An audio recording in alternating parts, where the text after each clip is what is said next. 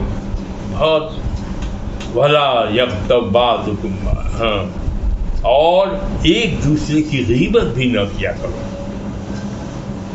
جاسوسی تو نہیں ہے کرو، غیبت نہیں. اب غیبت کس کو کہتے ہیں ذرا غور سے سب سنو.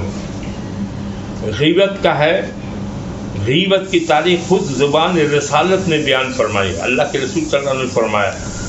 ایک دن حضور صلی اللہ علیہ وسلم نے دریافت کیا، تم جانتے ہو غیبت کیا ہے؟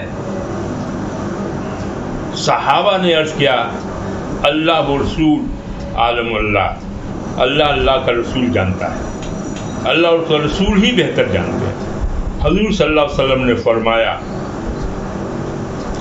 کہ اپنے بھائی کا ایسا ذکر، سنو، اپنے بھائی کا ایسا ذکر جسے وہ ناپسند کرے. عرض کی گئی اگر وہ بات اس میں پائی جاتی ہو تو بھی اس کا ذکر غیبت ہوگی. فرمایا اگر وہ بات اس میں پائی جائے اور تو اس کا ذکر کرے تو تو نے غیبت کی، اور اگر ایسی بات کا ذکر کرے جو اس میں نہیں پائی جاتی تو تو نے اس پر بہتان لگایا. غیبت اور بہتان کی تعریف رسول اللہ صلی اللہ علیہ وسلم نے یہ بتایا کہ تم اپنے کسی بھائی کا کوئی چیز بیان کرو اور وہ اس میں ہو بھی، لیکن وہ اس کے سامنے اگر اس کی بات بولو تو اس کو پسند نہیں آئے گا. تو ایسی ناپسندیدہ بات جو تمہارے بھائی کو اس میں ہے بھی، تب بھی تم اس کے پیٹھ پیچھے مت بولو. یہ اسی کو کہتے ہیں غیبت. اور اگر اس میں وہ عیب نہیں ہے اور تب تم بول رہی ہو تب اس کو کہتے ہیں بہتان تم نے لگا دیا. یہ بات بتائیں. اب غیبت کے بارے میں کیا رسول اللہ صلی اللہ علیہ وسلم قرآن میں کیا فرمایا وہ دیکھو. کتنی برائی ہے غیبت، اس کا کہا ہے. قرآن کریم نے لوگوں کو غیبت سے متفرق کرنے کے ایسی تصویر دی ہے جن کو سن کر کوئی بھی غیبت کی طرف نہیں جھکے گا. فرمایا کیا کوئی شخص انسانی گوشت کھانا پسند کرے گا، اور انسان بھی وہ جو مردہ ہو اور مردہ بھی وہ جو اس کا بھائی ہو. ہمارے رسول اللہ صلی اللہ علیہ وسلم نے کہا کہ کوئی آدمی چاہے گا کہ وہ اپنے مردہ بھائی کا گوشت کھائے. مانے غیبت کرنا ایسا ہے جیسے اپنے مرے بھائی کا گوشت کھائے کوئی. اس لیے رکنا چاہیے، بہت بڑا گناہ ہے. حضور صلی اللہ علیہ وسلم نے ایک انداز سے بیان فرمایا کہ جب باعث نے اعتراف زنا کیا اور حضور نے اسے رجم کرنے کا حکم دیا تو حضور نے سنا کہ دو آدمی آپس میں گفتگو کر رہے ہیں. اس شخص کی طرف دیکھو جس کا گناہ اللہ تعالیٰ نے ڈھانپ دیا تھا مگر اس نے خود انصاف کیا. پھر تو جو غیبت کرے گا اس کو، مانے حضرت حسن بصری سے مروی ہے کہ غیبت کا کفارہ یہ ہے کہ جس کی غیبت تم نے کی ہے اس کے لیے بکثرت مغفرت کی دعا مانگو. اب کسی کا غیبت کیا، پیٹھ پیچھے برائی کیا، تو اس کا بچاؤ یہ ہے کہ تم اس کے لیے اللہ سے دعا مانگو کہ اللہ اس کو اچھا ہو جائے، جو ہو جائے، مغفرت کی، اس کے گناہ کو معاف کر دے. یہ ہے. اس لیے ہے اب کوئی شخص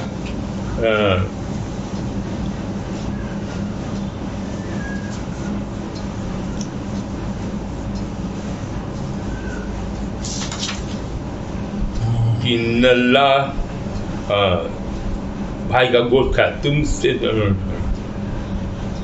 واتقوا اللہ، آدمی کو ہمیشہ اللہ کا خوف رکھنا چاہیے کہ اللہ دیکھ رہا ہے ہم کو، ہم جو کچھ کر رہے ہیں اس کو اللہ دیکھ رہا ہے، ہم جو بول رہے ہیں اس کو اللہ سن رہا ہے.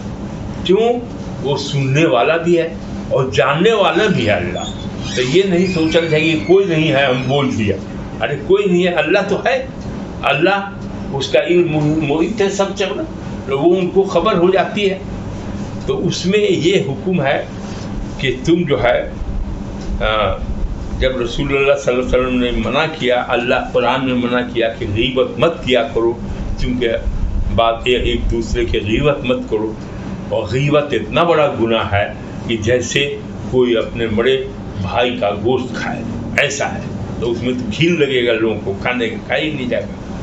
تم تو ایسا کام نہیں کرو. تو اس سے بچنے کا اپائے دیا ہے کہ تم کسی کا غیبت کیا تو تم کو وہ آدمی معاف نہیں جب تک کہ کرے گا تو ہمارا وہ گناہ ختم نہیں ہوگا.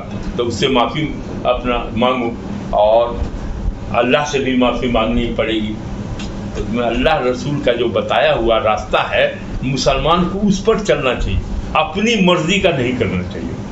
اب دیکھیے جس سے کوئی فائدہ ہونے والا نہیں ہے، مسلم معاشرہ اس میں ہر معاشرہ بڑکا ہو چھوٹکا ہو، مانے جو اپنے کو بہت بڑا کرتا ہے، سب اس غیبت میں ملوث ہے.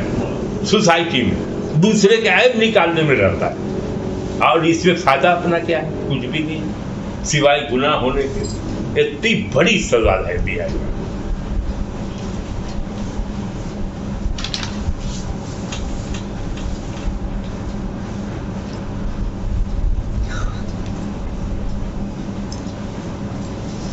اے لوگو، یا ایھا الناس انا خلقناکم من ذکر و انثی وجعلناکم شعوبا وقبائل لتعارفوا ان اکرمکم عند اللہ یتقاکم ان اللہ علیم خبیر.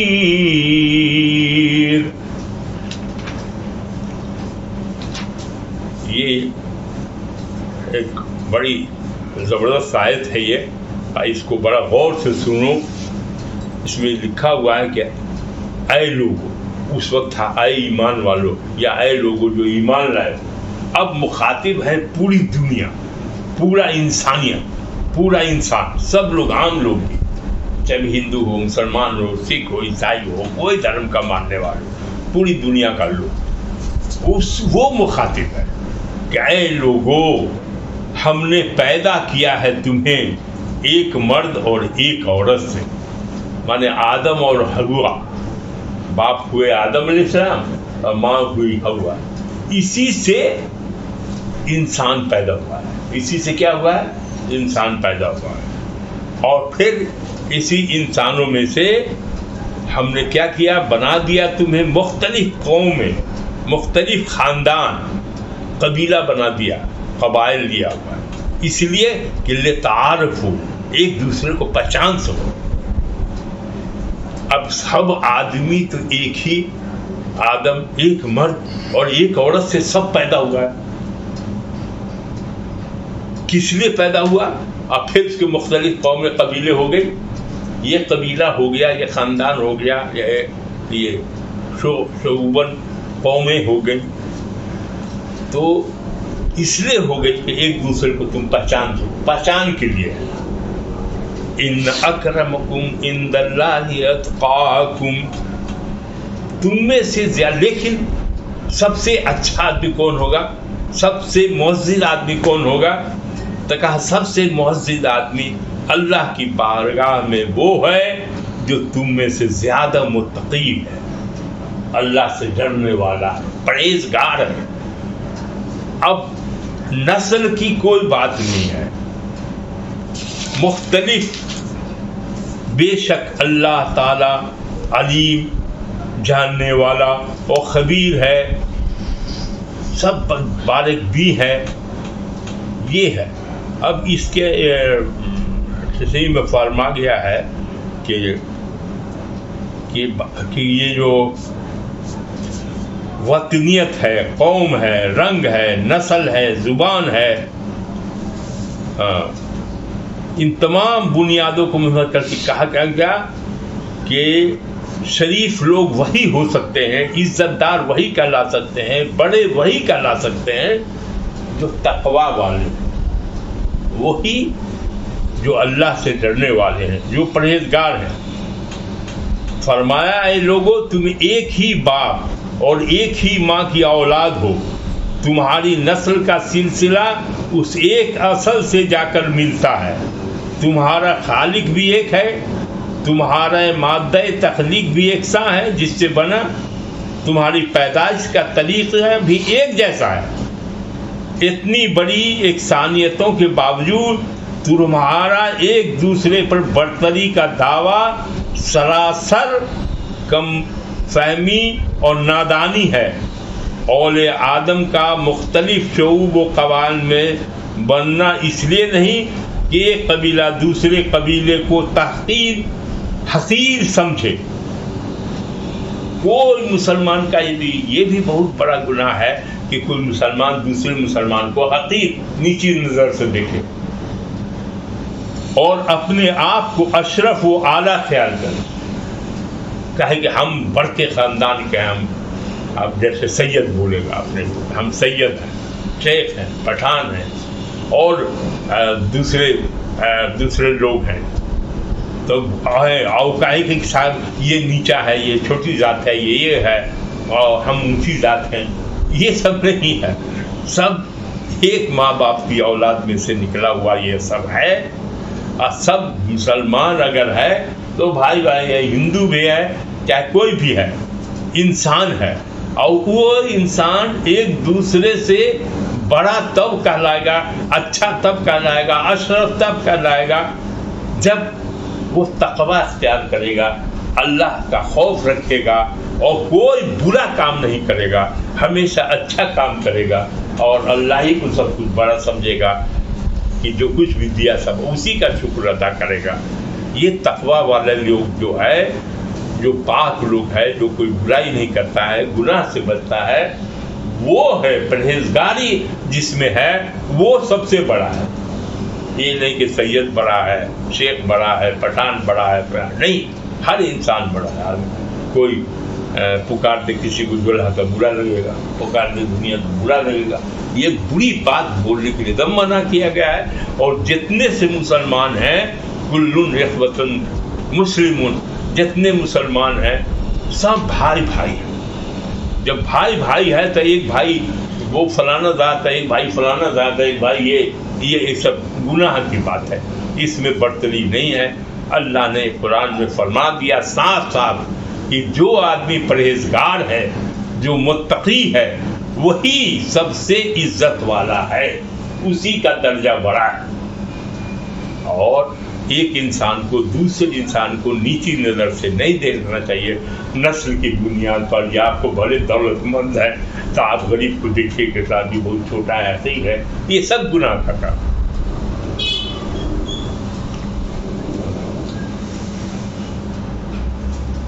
کسی خاندان میں پیدا ہونا، کسی زمین کا باشندہ ہونا، چہرے کی کوئی خاص رنگت، اس میں انسان کی اپنی کوشش اور صحیح کا کوئی دخل نہ تھا۔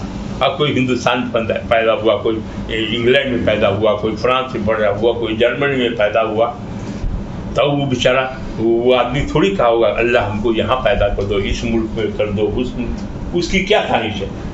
وہ تو جو کچھ اللہ جس کو جہاں پیدا کر دے ہوا۔ اور کوئی خاندان میں پیدا ہوا، کسی زمین کا باشندہ، کوئی کہیں کوئی کہیں، چہرے کی کوئی خاص رنگ، کوئی گورا ہو گیا، کوئی کالا ہو گیا، تو آدمی تھوڑی کہے کہ ہم کو کالا بنا دو اللہ میاں سے، کوئی نہیں، اس کی خواہش نہیں ہے، وہ سب اللہ پیدا کرتا ہے۔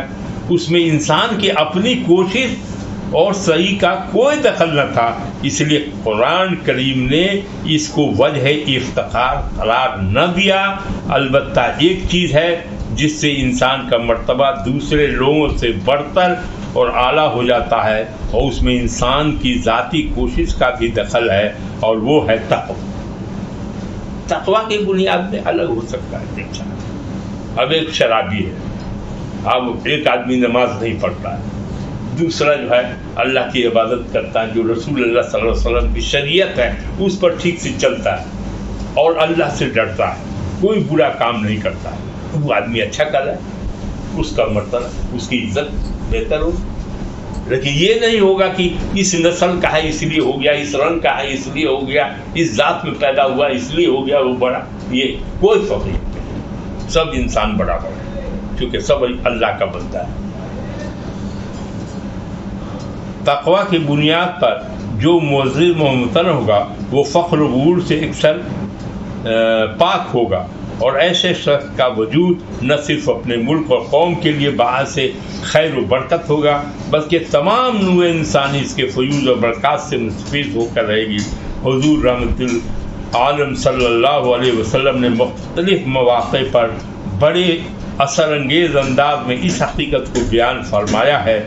کیا رسول اللہ صلی اللہ علیہ وسلم فرماتے ہیں، فتح مکہ کے دن حضور صلی اللہ علیہ وسلم نے اپنی اونٹنی قصوہ پر سوار ہو کر طواف کیا، مسجد لوگوں سے کھچاکھچ بھری ہوئی تھی، اونٹنی کے بیٹھنے کے لیے بھی جگہ نہیں تھی۔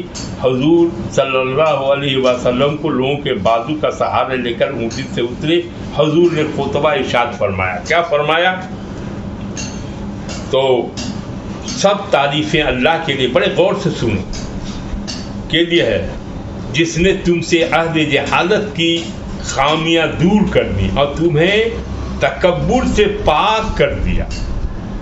مسلمان تکبر نہیں کرے گا، بہت بڑا گناہ ہے، نہیں کرنا چاہیے، چاہے دولت ہو جائے، اولاد ہو جائے، بیٹی گھر بڑا بنا لے، زمین جائیداد بہت ہو جائے، تو اس کو تکبر کرنے لگے گا تو جہنم میں جائے گا، بہت خراب گناہ ہے۔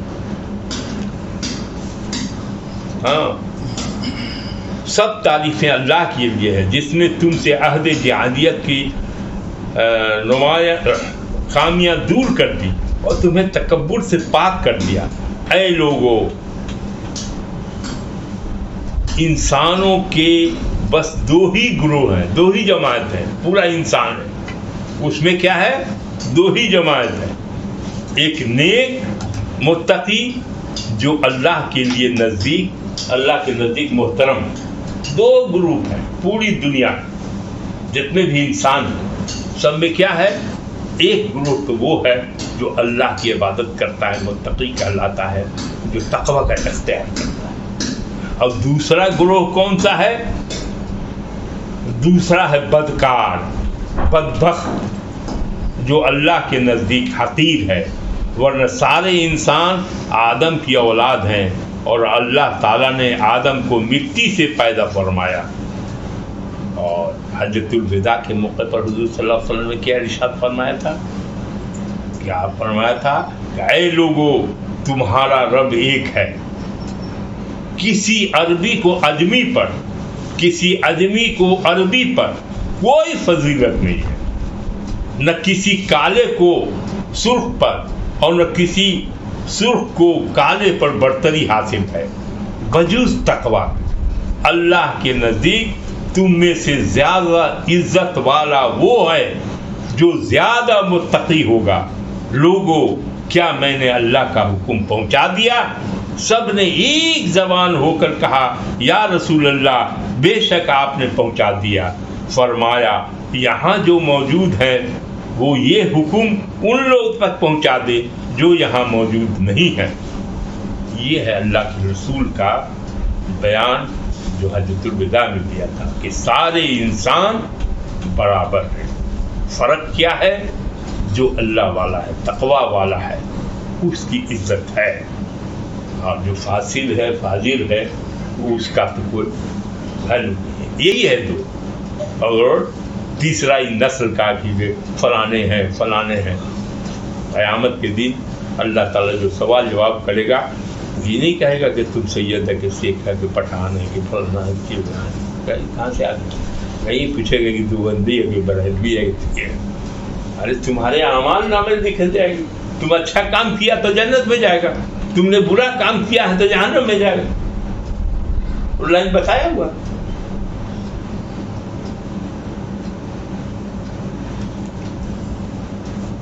تو کسی کو کسی پر فرق کرنے کی بات نہیں ہے، برا کر سب دیا۔ اللہ تعالیٰ روز محشر تم سے تمہارے حسب و نسب کے بارے میں بحث پوچھ نہیں کرے گا۔ یہ دیکھو، یہ اللہ تعالیٰ جو ہے، تفسیر ابن جریر کا ہے یہ کہ اللہ تعالیٰ روز محشر میں تمہارے حسب و نسب، کون خاندان سے آیا، سید ہے کہ شیخ ہے، پٹھان ہے، نسب کیا تمہارا، یہ نہیں پوچھے گا۔ اللہ تعالیٰ کے نزدیک تم میں سے زیادہ محترم وہ ہوگا جو زیادہ متقی ہوگا، تقوی اختیار ہوگا۔ مسلمان کو چاہیے کہ تقوی والا بنے، گناہ کا کام چھوڑ دے اور جو نیک کام ہے، بھلائی کا کام ہے، وہ کام کرے، اور اللہ کا خوف ہمیشہ رکھے کہ کوئی برائی مجھ سے نہ ہو، کوئی بہکائے نہیں۔ یہ ہے اتنا صاف صاف لکھا ہوا ہے۔ اور مسلم شریف میں ہے، اللہ تعالیٰ تمہاری شکلوں اور مالوں کی طرف نہیں دیکھتا، بلکہ تمہارے عملوں کی طرف دیکھتا ہے۔ تمہارا کام کیا ہے، کیسا عمل کیا، اور جائے گا یہاں سے کوئی مال نہیں جائے گا، نہ اولاد جائے گا تمہارے ساتھ، جائے گا تو تمہارا اعمال ساتھ جائے گا۔ اس لیے اپنے اعمال کو درست کرو مسلمانوں، اچھا عمل کرو گے تو جنت ہے تمہارے لیے، ایمان لاؤ گے، عمل صالح کرو گے، یا ایھا الذین آمنوا عملوا الصالحات، مانے اچھا عمل کرو گے تو تم کو جنت میں داخل ہو تمہارے۔ بار بار قرآن کرنا، اور قرآن کریم کی اس تعلیم اور نبی کریم کے ان ارشادات کا اعجاز تھا کہ ایک ایسی امت مورد وجود میں آ گئی جن کے نزدیک عظمت و بزرگی کا معیار فقط تقوی اور پارسائی تھی، باقی تمام جھوٹے امتیازات مٹ گئے، فخر و مباحات کے جملے اسباب کا تلقمہ ہو گیا سب۔ قبیلہ بنو اسد کے لوگ ایک سال قحط کا شکار ہوئے، بارگاہ رسالت میں حاضر ہو کر زبان سے اسلام کا اقرار کیا، لیکن ان کے دل نور ایمان سے محروم ہے۔ ہاں، اب آگے ہے، یہاں تک سمجھ میں آ گئے، اب ذات پات کچھ نہیں، اعمال دیکھو۔ ان اللہ غفور الرحیم،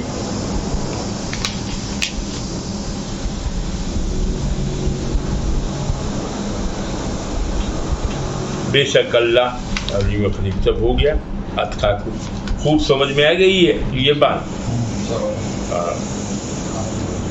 قالت الاعراب آمنا قل لم تؤمنوا ولكن قولوا اسلمنا ولما يدخل الايمان في قلوبكم وَإِن تُطِيعُوا اللَّهَ وَرَسُولَهُ لَا يَلِتْكُمْ مِنْ أَعْمَالِكُمْ شَيْئًا إِنَّ اللَّهَ غَفُورٌ رَحِيمٌ۔ إِنَّمَا الْمُؤْمِنُونَ الَّذِينَ آمنوا بِاللَّهِ وَرَسُولِهِ ثم لا يرتابوا وجاهدوا بأموالهم وأنفسهم في سبيل الله أولئك هم الصادقون۔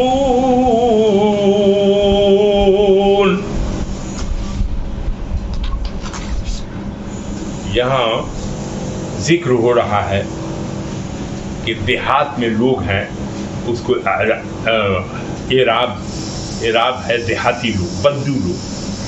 شہر میں رہنے والے الگ طرح کے لوگ ہیں، اور دیہات میں رہنے والے مدینہ منورہ کے قبیلے لوگ سب رہتے تھے، بدو قبیلہ کا بدو، انہی کا ذکر ہو رہا ہے کہ یہ دیہاتی کہتے ہیں کہ ہم ایمان لے آئے۔ آپ فرمائیے تم ایمان تو نہیں لائے، البتہ یہ کہو کہ ہم نے اطاعت اختیار کر لی اور ابھی ایمان تمہارے دلوں میں داخل نہیں ہوا، اور اگر تم سچے دل سے اطاعت کرو گے اللہ اور اس کے رسول کی تو وہ ذرا کمی نہیں کرے گا تمہارے اعمال میں، بے شک اللہ تعالیٰ غفور الرحیم ہے۔ یہ جو عربی لوگ تھے وہ ان لوگ جو ہے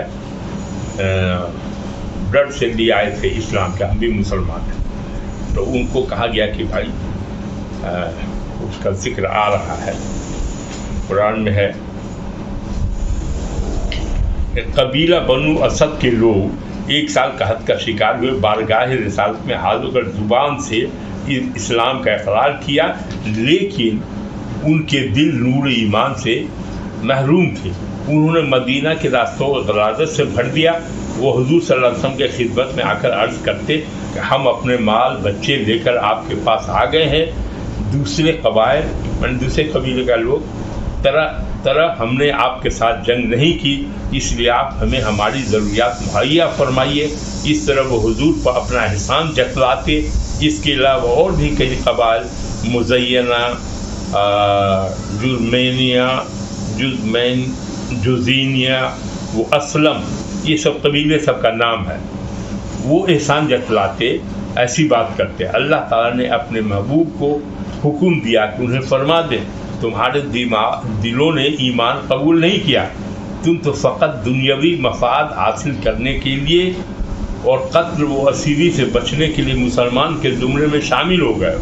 اگر تم اللہ تعالیٰ اور اس کے رسول کی اطاعت کو اپنا شعار بناؤ گے تو تمہیں تمہارے اعمال کا پورا اجر دیا جائے گا۔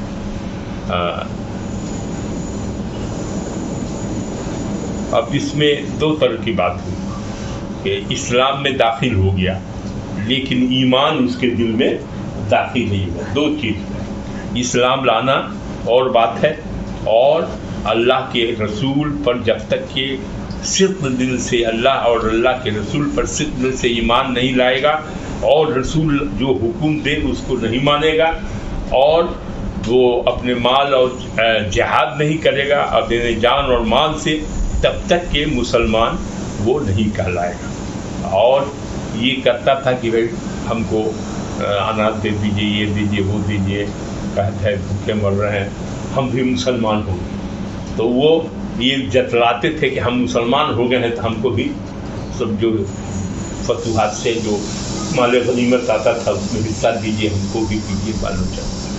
اسی پر اللہ تعالیٰ کا حکم ہوا کہ آپ فرما دیے کہ تم کو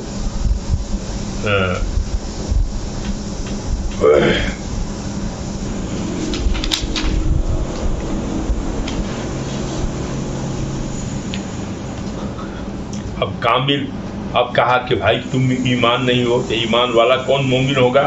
انما المؤمنون الذین آمنوا باللہ ورسولہ ثم لم یرتابوا وجاہدوا باموالہم وانفسہم فی سبیل اللہ اولئک هم الصادقون۔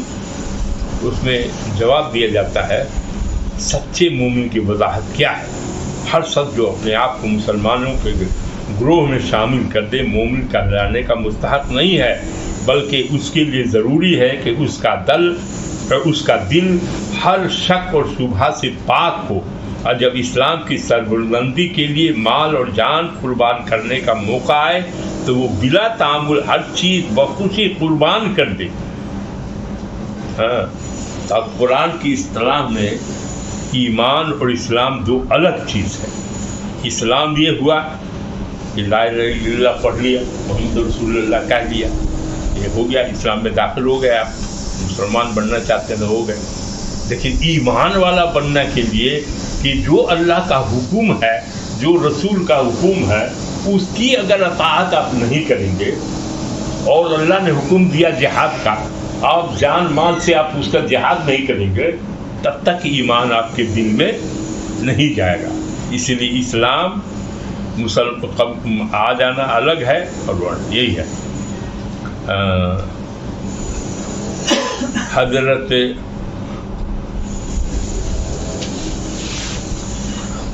اس کے بعد ہے وَمَا فِي الْأَرْضِ وَاللَّهُ بِكُلِّ شَيْءٍ عَلِيمٌ۔ اور جو زمین میں ہے، اور اللہ تعالیٰ ہر چیز کو اچھی طرح جاننے والا ہے. اللہ جو ہے، حالانکہ اللہ جانتا ہے ہر اس چیز کو جو آسمانوں میں ہے اور جو زمین میں ہے، اور اللہ تعالیٰ ہر چیز کو اچھی طرح جاننے والا ہے. وہ احسان جتلاتے ہیں آپ پر. رسول اللہ صلی اللہ علیہ وسلم پر آ کے کہتا تھا وہ سب کہ ہم اسلام لے آئے، فرمائیے مجھ پر، مانے احسان جتلاؤ، اپنے اسلام کا مت جتلاؤ. اللہ سے کہا گیا کہ آپ کہیے کہ تم احسان جو جتلا رہے ہو ہم کو کہ ہم اسلام لے آئے، ہم پر احسان مت جتاؤ، بلکہ اللہ نے احسان تم پر فرمایا کہ تمہیں ایمان کی ہدایت بخشی. اگر تم اپنے ایمان کے دعوے میں سچے ہو، یقیناً اللہ تعالیٰ آسمانوں اور زمین کے سب چھپے بھیدوں کو خوب جانتا ہے، اور اللہ تعالیٰ خوب دیکھ رہا ہے جو تم کر رہے ہو. اے بندے، تیرا معاملہ اس خدا سے ہے جس کا علم کائنات کے ذرہ ذرہ کو محیط ہے. آسمانوں اور زمین کی بے قرار وسعتوں میں کوئی چیز بھی تو ایسی نہیں جو اس سے مخفی ہو. عرض سے لے کر پہلے زمین تک جب ہر چیز اس کے سامنے آیا ہے تو تمہارے دل کی مختصر سی دنیا کا کوئی گوشہ اس سے پوشیدہ نہیں رہ سکتا. ایسے علیم و بصیر کے ساتھ معاملہ کی بنیاد مکر و نفاق پر جو رکھتا ہے وہ پرلے درجے کا احمق ہے. دانا اور خوشبخت وہ ہے جس کا ظاہر و باطن یکساں ہے، جس کی زبان بھی اس کے ذکر میں مشہور اور اس کا دل بھی اس کی یاد سے معمور رہتا ہے، جس کا بدن بھی اس کا فرما بردار اور جس کی روح بھی اس کی بندگی پر نازا اور شادہ رہتی. یہ ہے مسلمان کے لڑکے. یہ تو ختم ہو گیا، پوری بات سمجھ میں آ گئی. اب سب درود شریف پڑھو. اللهم صل على سيدنا مولانا محمد وعلى آل محمد كما صليت على إبراهيم وعلى آل إبراهيم إنك حميد مجيد. اللهم بارك على محمد وعلى آل محمد كما باركت على إبراهيم وعلى آل إبراهيم إنك حميد مجيد.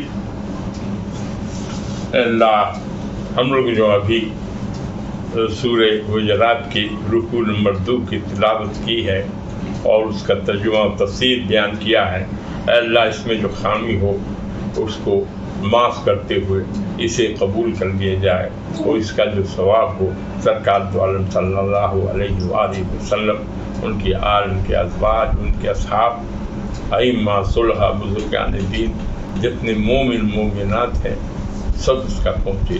یہاں جو اس مجلس میں موجود ہیں اللہ ان کے یہ ثواب ان کو پہنچے، اور ان کے خانوادے، ان کے خانوادے، ان کے خانوادے، ان کے خانوادے جتنے بھی ہیں اخیر تک رشتے دار سب کو اس کا ثواب پہنچے. اے اللہ جن کا انتقال ہو چکا ہے ان کو ان کے گناہ کو بخشتے ہوئے جنت الفردوس میں جگہ دیا جائے. اے اللہ جو بھی حیات سے ہے ان کو توفیق دیجیے کہ دین کے راستے، سچا دین، صراط مستقیم پر چلنے کی توفیق عطا کیجیے. اے اللہ وسیلہ محمد و آل محمد کا، وسیلہ ائمہ، صلحاء، بزرگان دین کا نیکیوں کی طرف بڑھنے کی توفیق عطا کیجیے اور برائیوں سے بچنے کی توفیق عطا کیجیے.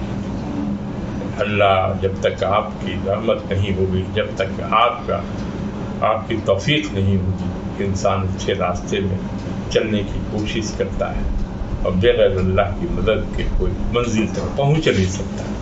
اے اللہ اپنا توفیق دے کہ قرآن سنت کے مطابق زندگی گزارے. اے اللہ قرآن شفاعت کرے، قرآن سیکھنے کا، اس کو سمجھنے کا اور اس پر عمل کرنے کی توفیق عطا فرما. اے اللہ جن لوگوں نے ابھی تک قرآن کی تعلیم حاصل نہیں کی وہ سب چاہے کوئی بھی عمر ہو جائے قرآن کی تعلیم حاصل کرے. گھر گھر قرآن کی تعلیم پہنچے، ہر گھر سے قرآن کی آواز آئے اور گانے کی آواز نہ آئے. اے اللہ تو رحیم و کریم ہے. اللہ اپنی رحمت کے سائے میں لے اے اللہ ایمان والا بنا، عمل صالح کرنے والا بنا، یہ بغیر آپ کی توفیق ہے۔ اے اللہ نمازی بنا، جو نماز کی پرشش ہو گئی، نماز کو قائم کرنے والا بنا۔ اے اللہ انسان تو خطاؤں کا پتلا ہے، ہر طرف پریشانی جو بھرا ہوا ہے۔ اے اللہ دنیا میں آخرت میں بھی ربنا آتنا فی الدنیا حسنۃ وفی الآخرۃ حسنۃ وقنا عذاب النار۔ اے اللہ جھوٹ سے، فریب سے، غیبت سے، بے ایمانی سے، ہر طرح کی سیئات سے بچا۔ اے اللہ ہر طرح کی برائی سے بچا اور حسنات کی طرف بڑھنے کی توفیق عطا کر۔ اے اللہ حرام روزی سے بچا، حلال روزی عطا کر۔ اے اللہ تو رحیم ہے، تو کریم ہے، تیرے سوا کو جس کو علم نہیں ہے اللہ علم نافع عطا کر، جس کو روزگار نہیں ہے اللہ ان کو روزگار کر، جو کاروبار کرنے والے کاروبار اور امن چین کا راستہ سب کچھ جو ربنا آتنا فی الدنیا حسنۃ وفی الآخرۃ حسنۃ وقنا عذاب النار۔ سبحان ربک رب العزۃ عما یصفون وسلام علی المرسلین والحمد للہ رب العالمین۔ حق لا الہ الا اللہ۔